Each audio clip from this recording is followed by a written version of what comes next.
ನಮಸ್ತೆ. 15/7/2026 ಬುಧವಾರ ದಿನ. ಇವತ್ತು ಶುಭವಾಗಿದೆ. ಸೂರ್ಯೋದಯ 6:01ಕ್ಕೆ. ಚಂದ್ರನ ಉದಯ ಆಗೋದು 6:49ಕ್ಕೆ.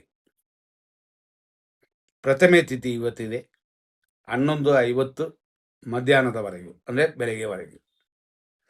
ಆ ನಂತರ ದ್ವಿತೀಯ ಸ್ಟಾರ್ಟ್ ಆಗುತ್ತೆ. ಹಂಗಾಗಿ ಯಾವುದೇ ಕಾರ್ಯಗಳು ಮಾಡೋದಾದರೂ ಪ್ರಥಮ ಮುಗಿದ ನಂತರ, ಅಂದರೆ 11:50 ಮೇಲೆ ದ್ವಿತೀಯ ದಿನ ಪೂರ್ತಿ ಇರುತ್ತದೆ. ಅದರಲ್ಲಿ ಕಾರ್ಯಗಳು ಮಾಡ್ಬೋದು. ಇವತ್ತಿನ ನಕ್ಷತ್ರ ಬೆಳಿಗ್ಗೆಯಿಂದ ರಾತ್ರಿ 9:46ವರೆಗೂ ಪುಷ್ಯಮಿ ನಕ್ಷತ್ರ. ಈ ಪುಷ್ಯಮ ನಕ್ಷತ್ರ ಕುಲವೃದ್ಧಿಯನ್ನು ಕೊಡುತ್ತದೆ. ಇದನ್ನು ಪುಷ್ಯಮ ಅಂತನೂ ಅಂತಾರೆ. ಅದೆಲ್ಲ ಕೆಲವರು ಅವರವರ ವಾಡಿಕೆ ಏರಿಯಾದ ಮೇಲೆ. ಆಮೇಲೆ ಬರುವಂಥದ್ದು ಆಶ್ಲೇಷ ನಕ್ಷತ್ರ ರಾತ್ರಿ 9:46 ಮೇಲೆ.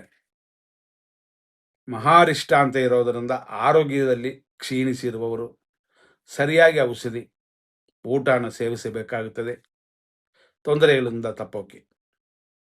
ಮತ್ತು ಇವತ್ತಿನ ರಾಶಿ ಅಂತ ತಗೊಂಡ್ರೆ ಕರ್ಕಾಟಕ ರಾಶಿ ಇದೆ. ಬೆಳಿಗ್ಗೆಯಿಂದ ದಿನ ಪೂರ್ತಿ ಬೆಳಿಗ್ಗೆ 6:01ರಿಂದ 10:55ವರೆಗೂ ಪುಷ್ಯ ನಕ್ಷತ್ರ 2ನೇ ಪಾದ, 10:55 ಮೇಲೆ ಸಂಜೆ 4:20ವರೆಗೂ 3ನೇ ಪಾದ, 4:20 ಮೇಲೆ ರಾತ್ರಿ 9:46ವರೆಗೂ ಪುಷ್ಯ ನಕ್ಷತ್ರ 4ನೇ ಪಾದವಿದೆ. ಇಷ್ಟಕ್ಕೆ ಪುಷ್ಯ ನಕ್ಷತ್ರವೇ ಮುಗಿತದೆ.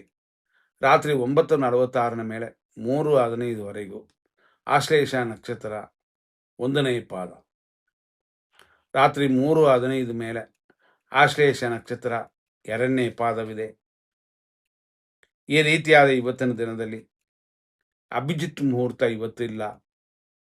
ಆದ್ದರಿಂದ ಅಭಿಜಿತ್ ಮುಹೂರ್ತಕ್ಕಾಗಿ ಕಾಯಬೇಡಿ. ವಿಜಯ ಮುಹೂರ್ತ ಇರೋದು ಮಧ್ಯಾಹ್ನ 2:34ರಿಂದ 3:25. ಅಮೃತ ಗಳಿಗೆ ಇರೋದು ಸಂಜೆ 4 ಗಂಟೆಯಿಂದ 5:27. ಆದರೂ ನಾವು 100% ವಿಂಗಡಿಸಿರುವಂಥ ಸಮಯವನ್ನು ನೋಡ್ಕೊಳ್ಳಿ. 100% ಇಲ್ಲಿ ವಿಂಗಡಿಸಿರುವ ಸಮಯದಲ್ಲಿ ಶುಭ ಸಮಯಗಳಲ್ಲಿ ಬೆಳಿಗ್ಗೆ 6:01ರಿಂದ 7:20 ಇದು ಶುಭ ಸಮಯ. 9:15ರಿಂದ 10:21 ಅದು ಶುಭ ಸಮಯ. ಮಧ್ಯಾಹ್ನ 2 ಗಂಟೆ 4 ನಿಮಿಷದ ಮೇಲೆ ಬೆಳಗಿನ ಜಾವ 4:35ವರೆಗೂ ಶುಭವಾಗಿದೆ. ಇದರಲ್ಲಿ 100% ಅಶುಭ ಸಮಯವನ್ನು ನೋಡೋಣ. ರಾಹುಕಾಲ ಬರೋದು 12:26ರಿಂದ ಮಧ್ಯಾಹ್ನ 2 ಗಂಟೆ 2 ನಿಮಿಷ. ಯಮಗಂಡ ಕಾಲ ಇರೋದು 7:37ರಿಂದ 9:13. ಬೆಳಿಗ್ಗೆ 7:22ರಿಂದ 8:48ವರೆಗೂ ನಕ್ಷತ್ರ ವಿಷಘಟಿಕಾ ಕಾಲವಿದೆ. ಅದೇ ಥರ 12:01ರಿಂದ 12:51ವರೆಗೂ ದುರ್ಮುಹೂರ್ತ. ರಾತ್ರಿ ಅಂತಂದರೆ ಬೆಳಗಿನ ಜಾವ 4:37ರಿಂದ ಬೆಳಿಗ್ಗೆ ಸೂರ್ಯೋದಯ ಆಗುವವರೆಗೂ ವಿಷಕಾಲವಿದೆ. ಇದೆಲ್ಲ 100% ಕೆಟ್ಟ ಟೈಮ್. ಇದನ್ನು ಸರಿ ಮಾಡಿ ನಿಮ್ಮ ಕಾರ್ಯಗಳನ್ನ ಮಾಡಿ. ಮುಂದಿನ ಸಂಚಿಕೆಯನ್ನು ನೋಡೋಣ. ಧನ್ಯವಾದಗಳು.